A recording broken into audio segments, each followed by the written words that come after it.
in beautiful Queens Landing in Niagara-On-The-Lake, spreading the news of Wells of Hope's 20th anniversary celebration. We got to talk to Ted and Miriam Vander Zam, who are the founders of Wells of Hope, and celebrating 20 years of their work.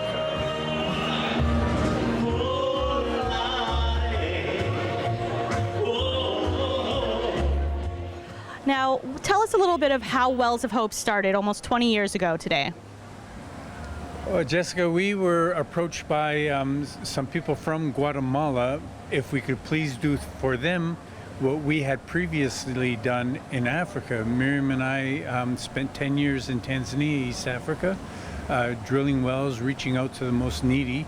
And after our first child was born, then we had to seriously think about finances. So Miriam agreed to come live in Canada. We settled down, and as our family was growing, we were approached by people from Guatemala if we could please help them. Yeah, so we went quite blind to visit the communities in 2020. We had 4 kids.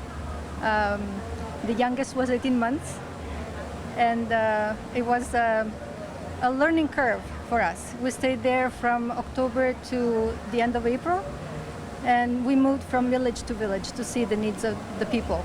So the idea was first to implement community gardens, and that's what we started doing. But after we left the first village, went to the second, they called to the first village and said, we don't have any water. We can't go on with the gardening because there is no more water in the spring. So what can we do? So after we did the other few villages, we went back, and Ted started drilling by hand. Digging by hand. Well. Water was always our priority, but the needs of the poor are many. And education was also a strong priority that we had, because we feel aid without education will never work either. So we started supporting the school system by building schools. The communities are responsible for building their own school, and the government will send a teacher. But the communities are so stony poor, they didn't have the means to build classrooms. And so we expanded our program from wells to building schools, classrooms, and supporting the education system. And we've branched even further, where Miriam started teaching the women sewing. And so the sewing program is now an accredited government program, where the government will send one of their teachers, and then the women who learn how to sew can actually start their own business.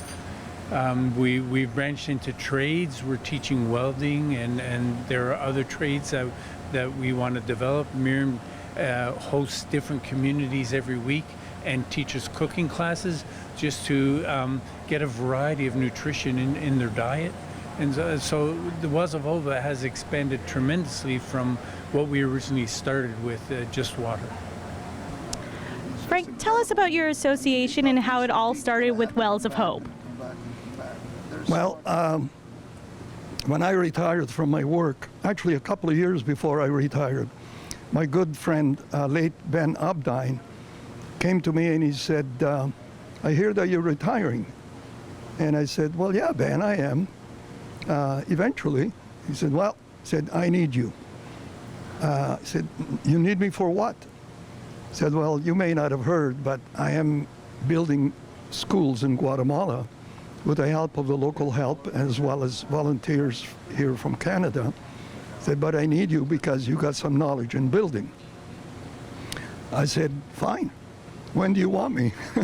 So we started a long-lasting relationship, and we've been at it for about 20 years now.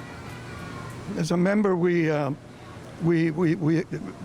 a lot of fundraising, of course. We solicit people that we know, and I had been in business for quite a while, a number of years actually, so as a board, I mean, we all have our own expertise and our own connections, so we approach the people that we know, and the results I think you can see today in one of our functions here, where people were very positive and cooperative and giving. I didn't know how long this organization was going to last at the time, but Ted and Miriam van der Zalm, who are the heads of this organization, they made it their lifelong quest, and so I think it's going to go on for a lot longer than we think. It's going to be years before they give up because they're still young. Planning for the future, the idea would be that nobody ever needs help anymore. You know, you don't start the organization saying we're staying here forever. We want to improve their lives so that they are independent. The projects that we implement are sustainable. So even while we're not there, they work, they function. And that was our goal. Their lives should not rest in the hands of Ted and Miriam or Wells of Hope. But we give them the tools they need to be self-sufficient. So for example, we drill a well, but it's the community that has to be responsible for it after it's drilled. Like they have to ask the government or the organization for the funds to build a tank, the funds to build the water system, the distribution system. So this is a cooperation. It's not just us, it's with them, so that they realize that they are partners. They're not just receiving, and that's one of the things that it's been missing in the donation from the international community.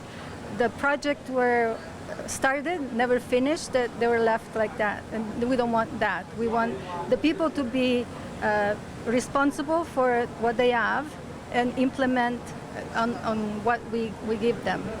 Well, we've been so blessed. Again, tonight is an example of how Wells of Hope has grown through generous, kind people. There are so many good people in the world. Sometimes you can get depressed listening to the news, all of the terrible things going on in the world. But tonight is living testimony of all the beautiful people who are so generous and willing to give. And so for the next 20 years, yeah, we would hope that we can continue and we just get more and more people involved, and hopefully they themselves feel satisfied, the satisfaction of being able to have helped someone who otherwise would not have received any help in their lives. It's a living testimony to the power of love. Enough people get together under the umbrella of loving your neighbor as yourself, and literally mountains can be moved. And Wells of Hope has moved many, many mountains, not because we are great, but the power of love is great. Congratulations to Ted and Miriam and Wells of Hope on 20 successful years. They still need your support, and for more information, please visit Wells of Hope's website. In Niagara-on-the-Lake, reporting for The Source, I'm Jessica Taylor.